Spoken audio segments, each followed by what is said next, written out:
Hey everybody, welcome back to my studio. I'm Rory, and today I'm going to show you how I make little, little baggies for goodies for Happy Meal and stuff like that. And I start out with a piece of tracing paper because I like the crunchy sound. And this paper is Strathmore tracing paper. You get 50 sheets in a stack, and this is 9 by 12, which is a really good size because if it was any smaller, your bags would come out really tiny. So, yeah, it has two sides to it. One is really slick, and the other side has a little bit more tooth to it. Now, that's the side I'm going to be doing some printing on. And the reason being is that it soaks into the paper better and it doesn't smudge nearly as bad. So I'm just going to take these pretty little stamps here.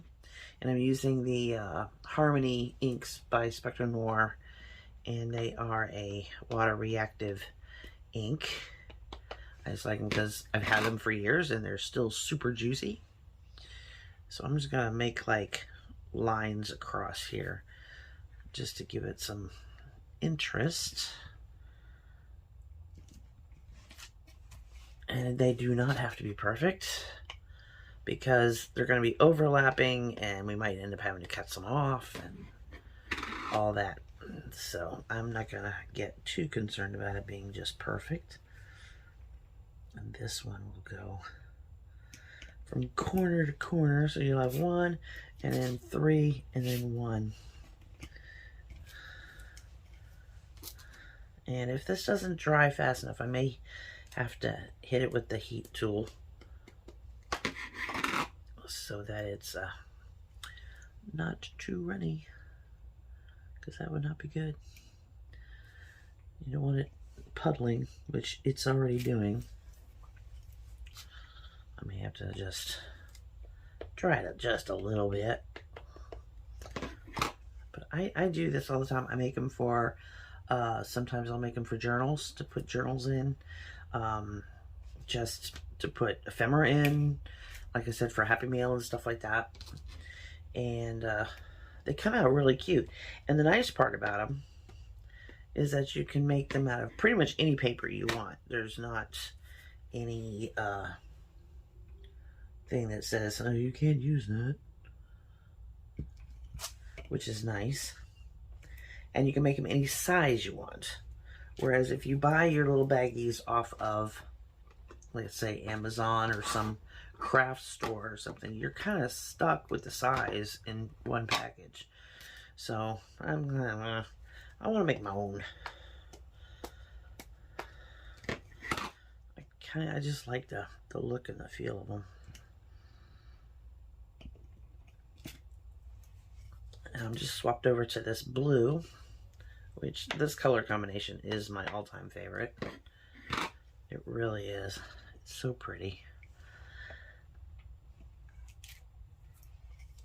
And once we get finished with this, I'm going to show you how to, like I measure. I don't measure. You know I don't measure. I did enough of that in all my jobs, so I'm not measuring. I'm just going to show you how to do this, eyeball it, so that you know how big you need to have it. Here we go, last stamp, and it's done. Alrighty, put this away, put this to the side, won't need it. Now you can see how it's got some pooling in some places. But that's okay, because what I'm going to do, I'm going to hit it with my heat tool really quick. And, yeah, I'll be right back.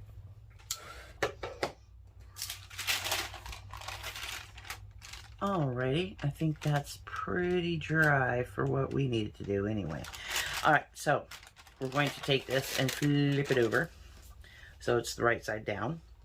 Now, depending on how wide a envelope you need, not envelope, baggie, it depends on how much you fold in. Okay, let's get this Now I don't need them to be very wide, is what I'm trying to say. Why am I tripping over my own tongue here? Okay, so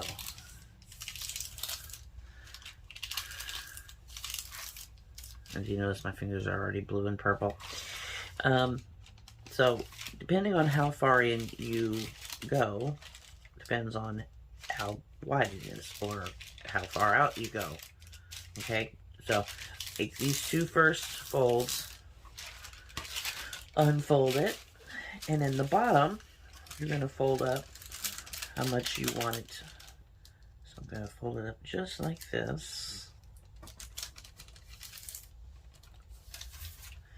And then unfold that. So you should have something that looks like this. I don't know if you can see these folds very well, but you have a little corner here, a little corner here, this section here, and then the three large sections. What I'm going to do now is I'm going to take some scissors, and these corner squares, the top and bottom corner squares, I'm going to miter in just a little bit. Come in from the side. Come on, come on, come on,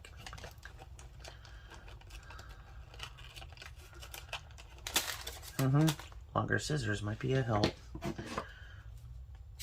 Okay. And miter up to that four corner area.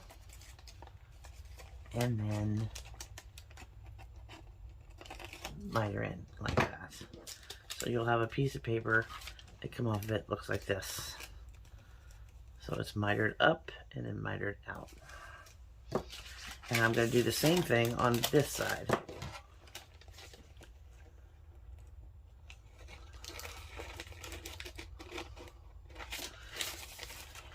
Miter. Like that. Alrighty. And enough of that.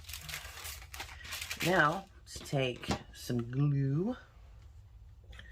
I'm just going to use my Scotch Crate. And you've got to remember that one side's going to be inside. So I'm going to do the edge of that. And yeah, see, it's still kind of smearing, but that's all right. We're not going to see that. And then the inside. So this is the outside, and this will be the inside.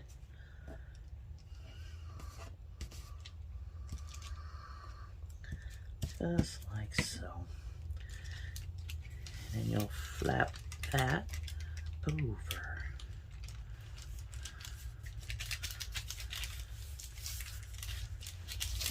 And then we're going to run some across the bottom flap. Always putting that bottom flap on the outside so nothing gets hung up on it.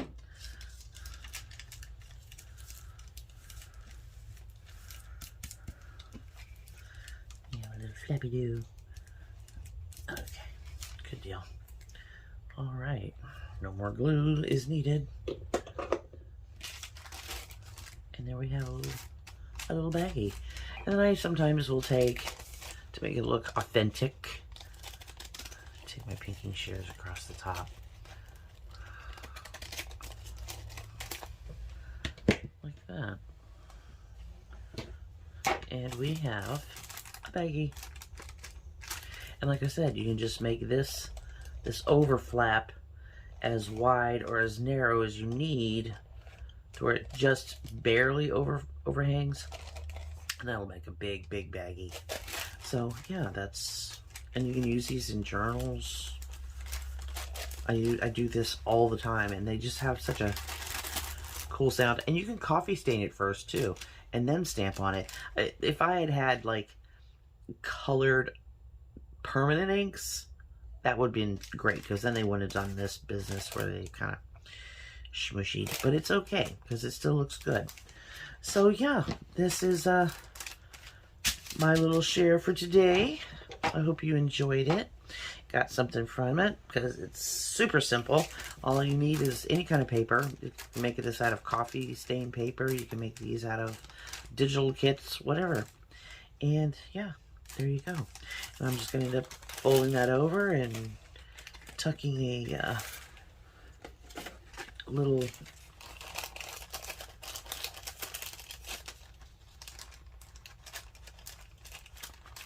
and there you go. Alright guys, there you go. So I will see you in my next video, and that will be Friday. So love you bunches. Bye.